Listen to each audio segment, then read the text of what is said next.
Mosbee TV GH. Abusia ene yeda yesan edi ahia bio. Nsem a esefata yede ba besomo.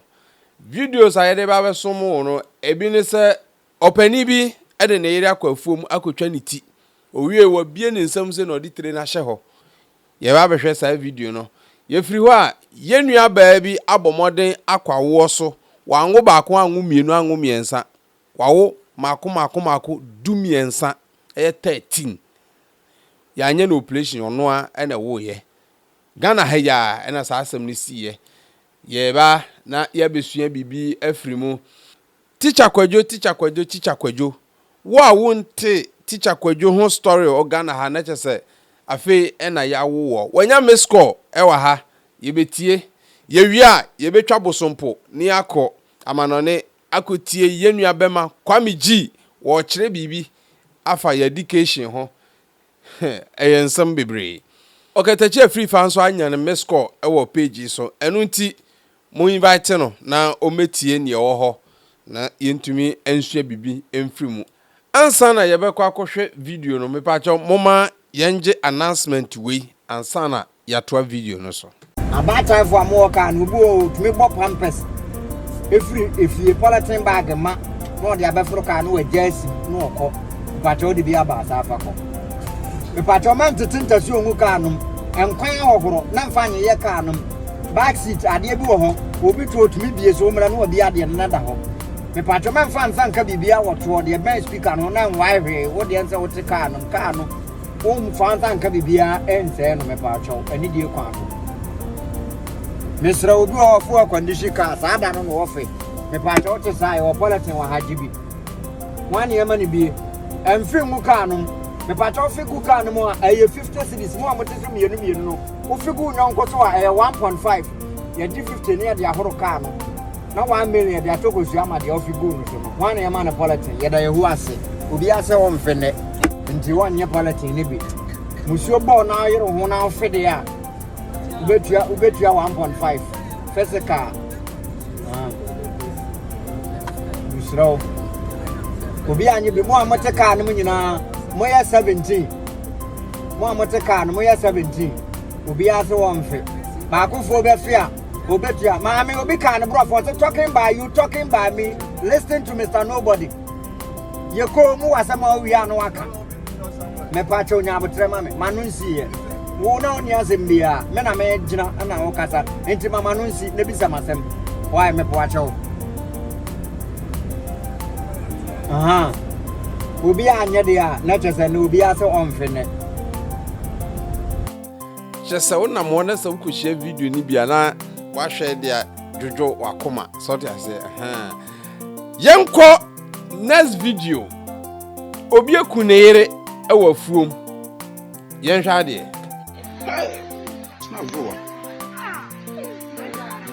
Hello Masa fatu wonyo dia wusom kwa wasintrase Opedi ande pejana eno peja kwa benya asem ma memisa yo die se no atuma tabu no site na branch bi akokum na yire twentira eda honom enti me de maba ho mempe kontomponti maba be hwa de kro ena metwa no niti na odi ahe na nimu no ena esi fom no enti me sende me de amam enti die ewo no ewo atuma tabu eno no woba ni tini ene da hono edwaba agada ne nchen sika na odi twa anasuni ene da white web na ne langa ene da hono inti eno no oba na wu twaniti ene da hono inti se mi frem na mka kire mo a me mpe se me meka se mi twa goto mani ahu inti me ka ma bi hunu no kure inti ni oba ne da hono nitini nitina odi asi hono na wona nimu ni ne nsa ne da hono abusia atuma tabuom ni asi wo ho eno no yembisa ye ho se die ne beba die na asie a obi be fasekan etwa ono ane dofuti afriso wiasi mu nsam edoso next video yenkohwe ye maame na wakwa awo so abomode achim tem sa 13 me the story me jada nyini So ugidi ama mi hu o comment section ho. Ya busuafo anwon samasi oba wi wa wo kwala mako 13 nyama 7 man 6 o Ghana ebisi da munshare video no na abai esanka video na mutim bo ba no ni kuno to so wa ya nwa ade a ebisi o Ghana da munshare sa na tie Are you not helping? Yes, sorry. She's very funny. No, Just one day. No. Continue. Hey, she no one day. He's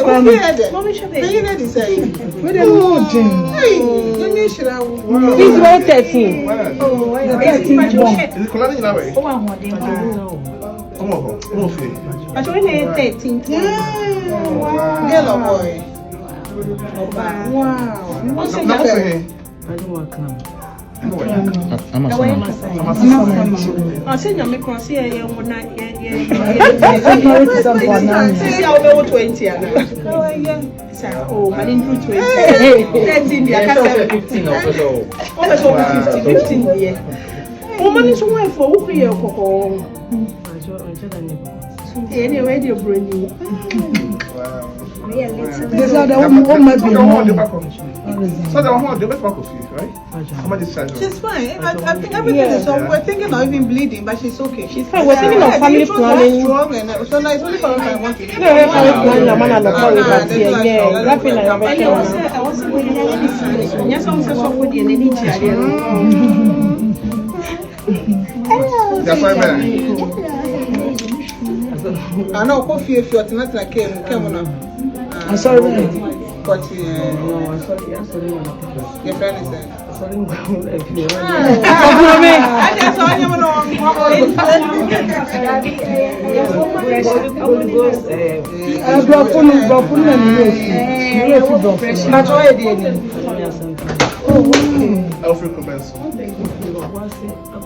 Sorry. So insurance.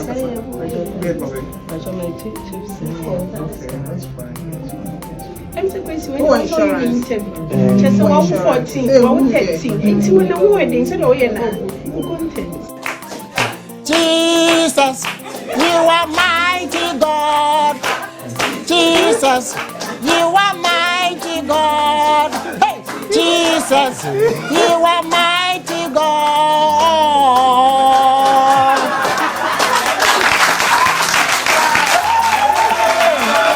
Abusiana no yenu aba na tumi abomode ati team asanya team manager aka ho enya coach aka ho fi say players me gidi say 11 mebo a me nya de football ho but players amuko gina field so anasa pitch so ball no omo 11 enti coach ana fi team manager we ne awo edi kan wo anasa odi kan wu bi so odi kan wu bi dia ene we ebe kan ho a ene say next 4 years na kwame bediako wo nkrofo meto abama abusia awon wasem eda so koso me story we me si minjindi so oba be fa yafunu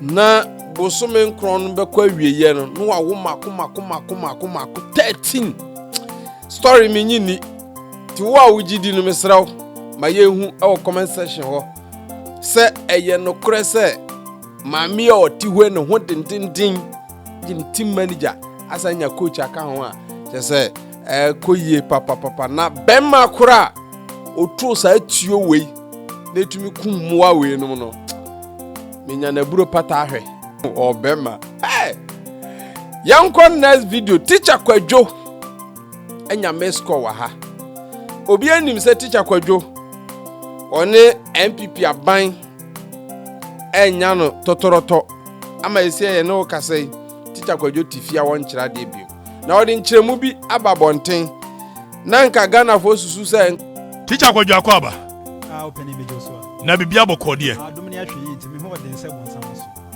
Oho ɔden sɛ mo nsɛm aso. Na so ɔden na so nyɛ de ankɔmpa Nyankopɔn kyɛw ma yɛ ho ntɔ. Ɛdi na wo camera ko sisai. Ne kura kura de sɛ me ho yɛ meti apo. Na je sɛ wo mpa gi yɛ sɛ fo akyɛw. Ana ade a wodi ho fo na wo pa ho kyɛw. Ade a wodi ho fo na apa ho kyɛw. Na sɛ me ni bibia ho fo na me pa kyɛw de a na ma gya tumi sɛ bi a me di fo. Me so me ni fo. Tinya de a kyɛw pa de bi beba. Na sɛ wo ni ade kyerɛ no matwam. Cause bidie kyɛm bi sɛ yɛ mehwɛ kwa de yɛ gu tiri so ya. Na yɛ sɛ nkola no na ade kyerɛ ne wo yɛyi wadi wo school mu ama wo ne wo matwam. Oh, ade kyerɛ de sɛ matwam ana sɛ mi ntwa mu de mintimi nka sisi a mitiri ho ne nso de agya enwi ba mu sisi a mitimi ayi ne nyina gu. Tie no de enyi hu. De nti a yɛ to nsafre teacher Kwadwo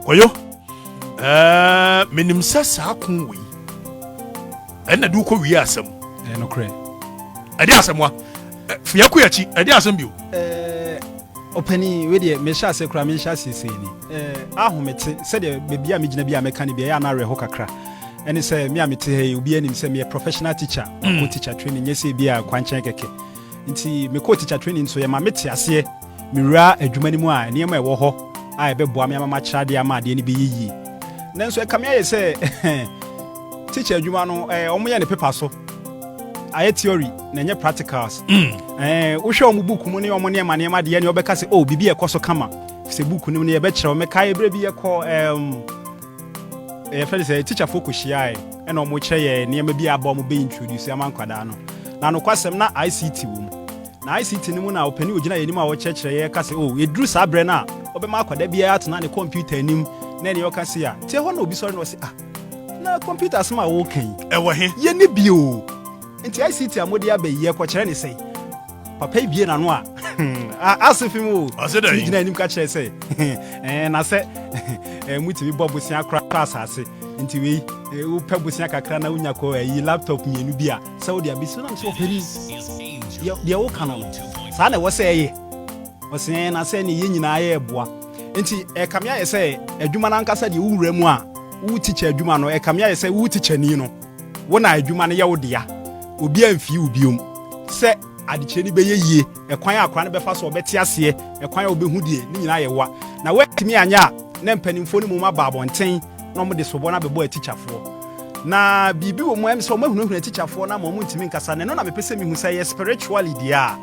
ɛdeɛ na spiritually sɛ teacher ni a wo impart knowledge wanyini akɔ school wonyina kwan ho ne yɛbɛfrɛ wo sɛ bɛkyerɛ deɛ wotimi kɔ school twerɛ so hwɛ na wababa betena classroom na sɛ bibi nkoye na wontimi nka a ɛbɛboa nkwadaa ne deɛ na nim teacher adwuma na wo yɛ na wo yɛ ne sɛ nti teacherfoɔ no nyinaa tim kwawo bebre na sɛbi ɛfa kɛseɛ na atitim fi sɛ mekɔɛ a me start sɛ meka deɛ nyɛ ne deɛ yɛ no teacherfoɔ no bebre ka sɛ na wonka wano ntumi na sɛ adai msena sɛ wo yɛ hyɛ aseɛ nyɛ ne nam sɛ ne kura ne sɛ ɛhyɛ aseɛ nyɛ ne nti yɛn so ano ɛna obi atitim sa nti opani ɛkamɛ sɛ basic school no aban deɛ ne deɛ sɛ wani obi di comment bi ba sisi a wɔ sɛ say bi a tactics bi ɔmo di increase literacy wɔ man mu and I think say e be true. I agree on that because sente sa pa dia there is no way aban school or mine school or mine nyina school ɛna etimi ayatanta na private deɛ ɛyɛ kama chain aban deɛ private is one na atete o Ghana mpanimfo na atete school no na no ɔmo tia no ɔmo akɔta akyire no ɔmo de asa wa akate ɔmo anim na hwɛsoma boy hwɛsoma wɔmoa enti me ma me kasa wa na ne me ka si sɛ plan bi a ebe mpanimfo bi ahyehyɛ sɛ because ohwɛ the average Ghanaians no and patronize aban school no more ti ɔmo dɔɔso last na me ni obi ni kuma na me ka kyɛ ne sɛ wo hu makola ne star market na mo se baabi ɛhɔ yɛ fi kakra no wo de dasmin mako 2000 kusi hɔ a and solve problem stay fi ni beba ho woni bibi problem ne say problem ne dasbin ne ni ho no problem ne te omanfo na dwene mu omanfo ne na betam wura ne de akwa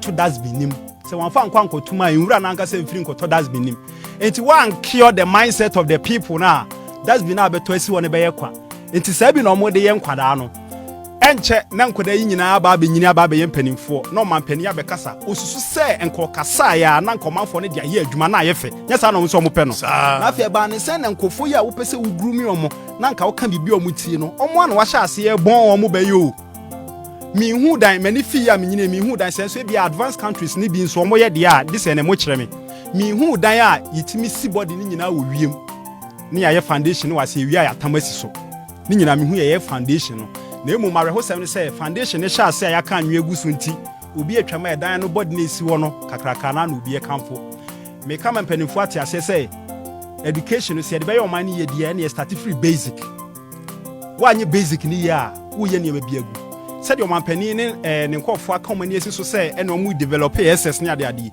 enye basic for na ne be free basic na ko SS no na o mekọ no o mabon wa enti o mu bon mu sesi ana o mu ko SS na no mu ko ye de SS ye di na san wo honom be 2.5 years or so eno na o de kwa akopinyansa ni nyina ni bibia o pani ahometi o me nkwada be bia na me kira de me ko honom na computers ni honom enti me am social media handles ya na me di de kakra na pani bi be che ma akoma ko 10 o pani me kan na da enkwara o mu so computer mu da no me forget bibia na me so me focus on because who be on book mu a ade a aban na kire wo se o kire nkwara no bra enkwara ni nimhwe computer mouse kro hu bi da enti afi na ko kire no de biom ti me forget book no na me de nkwara ni se wo se ba bisua ko mu fa computer ni ni agro opani me nkan hu na within be 2 weeks na Corel Draw enkwara ni timie ma na ye fe enti me say wow enti me hu so obi ka say bibini be ye den wo wiase na de na ha bibini na ye ma homete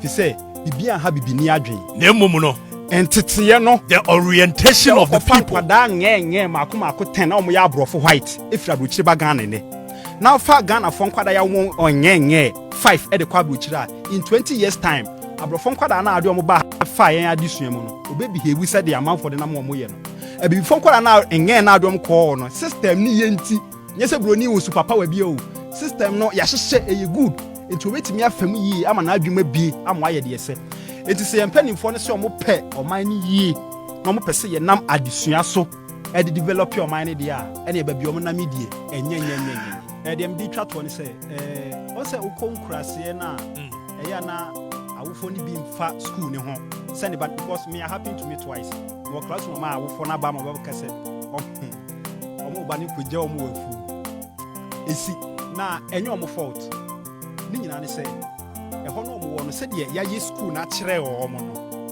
omo hu so eso fa so dabi ye wo bomfa United Primary no na wo bi ekoko ba na so okoso aye no mbefa ye anka aba no okoso aye no mbefa ye ti no sa de eso anka no a wudu koko dua ho a uyi ya na de abom pa no agwa mu wo bedu no de anka na half na asema we kan so ediane na enye dem fa bonwuma nso mfra mu maye uni se untimi mmoa ya ni nyina ntwangu no omampani so sa be kan asembia ensem fatafa teacher for ni teacher adwuma ho so konkurase no so ye adwuma wo pa ankura ni mu teacher for bio ko so adwuma no enkoyi dada iti ye disi ade a na ne meche se mpanifo no mani na ho school sem na ye basa ni nyina nso ko district ho no so mpanifo ni nyina ka ho die nti ni se oma reserve schools na we kurase ni se ye punishment ma teacher for nti se teacher ni headmaster hey enti me wo ho na me hu se enya de ombebo ama na ye da because forever and ever oma reserve say ye punishment for teachers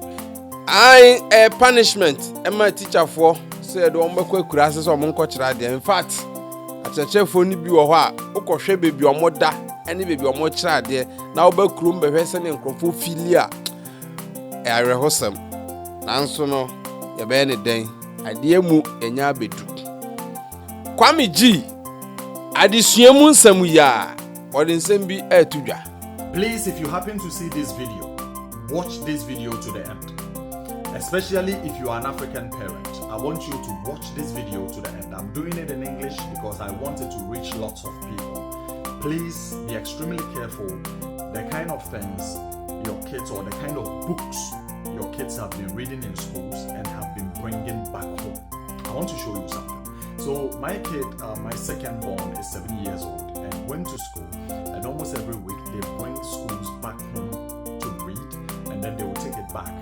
And this is one of the books that he brought home today, and I want to show you something.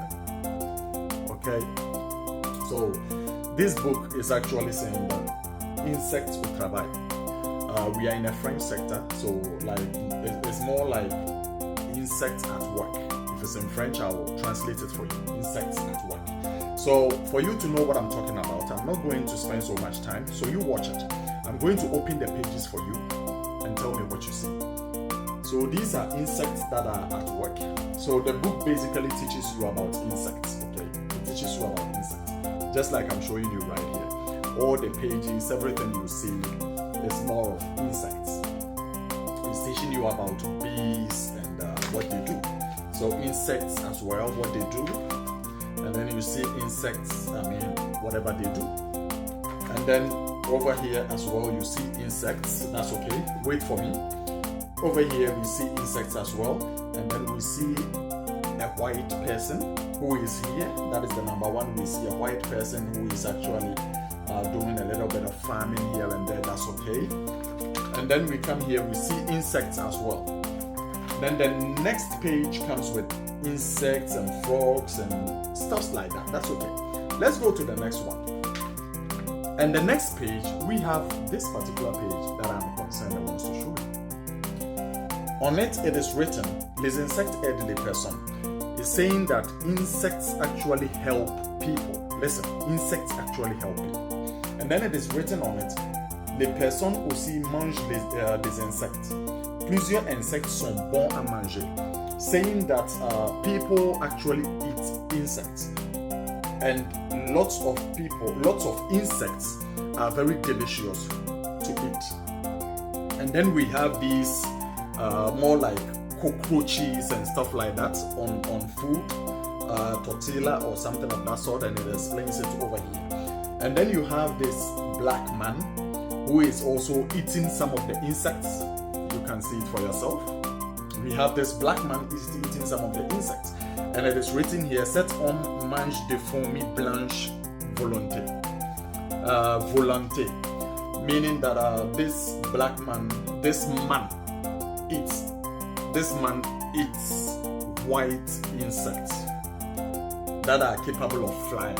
And this man is eating. And then you see another person who is definitely black person also doing some insect dishes. And first of all, remember, we saw a picture of a white man who was actually at the farm, doing the farming and everything. But when it came to this particular point, we see black people who are actually eating insects. Okay, no problem. Let's go to the next page. Another insect, how to do bees and everything. And we go forward, and then we move forward. And then on this page, we see a white girl. Listen, on this page, we see a white girl. And it's written on it that you can also play with insects like butterflies and stuff like that. You can also play with them and have fun with them. You get it. And then the book comes to an end. But my problem is this. Why is it that when it got to the part where insects are actually being eaten and treated as delicious meals, they represented it with two black people. They represented it with two black people. And when it was about the farming and stuff like that, they represented it with a white man in the first place. And then from here, they represented when it was a little girl. Remember, my son is 7 years old. When it came to a little girl, they showed you a white girl who was actually playing with insects and butterflies. And that is not a problem. But when it came to eating of insects, they actually brought in black people eating insects. And this is why I have a problem. Because this is not the first time my kids are actually bringing books back home where I've seen things in it that actually didn't sound right. Or didn't,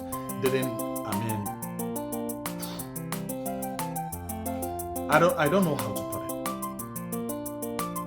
They'll bring books back home and you look through the books and then you will see, a girl kissing a girl, a guy kissing a guy. And it is normal. They put it in the books and everything, and then these kids will be picking it up, bringing it home, and then reading it without your consent as a parent. So I am actually going to warn every parent that every book that is coming out from the school back home should be read by you yourself. Take the book, look at the book, look at what your kids are reading. Please. Please.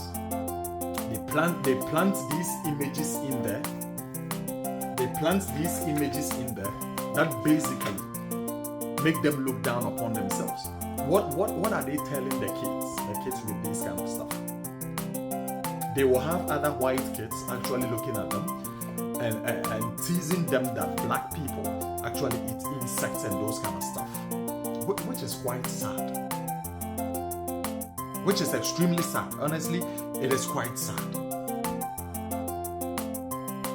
Quite sad.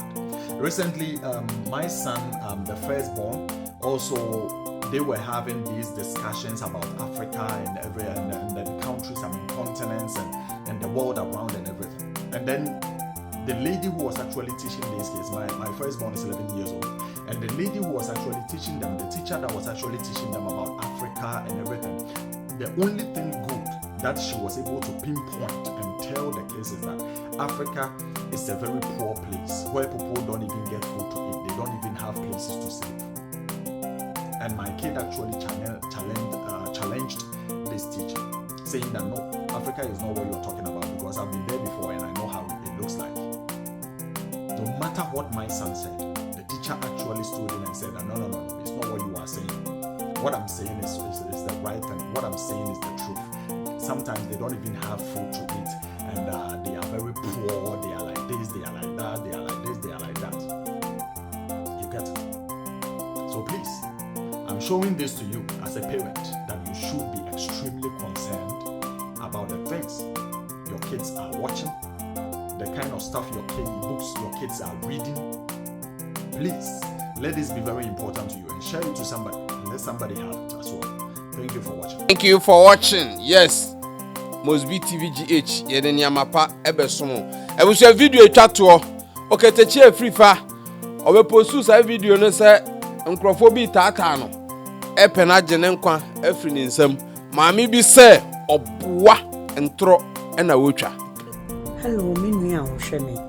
Anope ya OKATAKYIE AFRIFA posti video bi ne normal plate bi car bi Range Rover bi ewo no ani page say enra no nkrofo bi di nachi enra najo hwe wodi bone che na eya na onam ho a na wo hwe wo shoulders se wujini acha wo aponche kura obema no good morning OKATAKYIE AFRIFA ne boni a wodi ba me ka che se Ghana does not belong to you car na wodi abeto ho no eye Canada ni ba miame ba ne car ha no ye driver na se unya caller eye 2 cars na no mudi so OKATAKYIE AFRIFA wo na wodi omuchi eye dan na wo fo say you are under threat won say wankasa wo bo wu won say wujimi uboni a wodi nti won say wo na ho a wusuro won say wusuro you think say why na epe wo mojafin we e dia ye biribi OKATAKYIE AFRIFA boy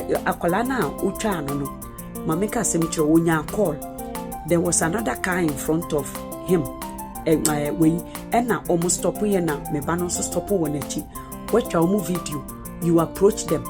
You think Ghana a war one Ghana the way Ghana e come the way politics are Ghana for. OKATAKYIE AFRIFA. Yeah. Mamika seminchiro. Ghana no aho ba ho. Ye ma Canada phone caller where ye Canada near caller. Can who say ye foreign way plate na. Canada near kola and no more driver car no se see I was one edi wachi one na ehwehwe one you one na one more time OKATAKYIE one say wubu utu aduboni a one say kan wa no se one nia wonam one say wusuru but you think say one hwe OKATAKYIE AFRIFA wa wo hwe a wo fo say nya wo no these are the people omuso mama obi kokum onipa a ye innocent. These are the people born you mudintino. No more the asuma, no more yeniama, it was suma so OKATAKYIE AFRIFA will be unsure, make catcher. Car now will stop we and a Canada nika, Mamen cancher. We a police say, you think you are entitled. One will say, who say the street belongs to you, gangster. So when you air to Tomo Ghana, post for more Ghana police mistremo. Moon protect the street in also because there are criminals on the loose. Okatakyi Afrifa is on the loose. Thinking somebody obi general obi anyu we yan kwalanketen yankasa yema me ka kire. It is we na ofo so obi hwehwe no obi enu ho tan. Wan kasa na obehwe wo makomfo. Nobody will do that for you. Obi anku a walankasa ubewu sana mami kire yebra pani Okatakyi Afrifa. Fabi afutuo emfana bufuo ahaye Mosbee TV Gh subscribe channel no yebesan ede hia bra yede foforo ebetum. Don't forget to say ubemia adoma no so yede tumu a etumi edum chai 0547 511 900 makra.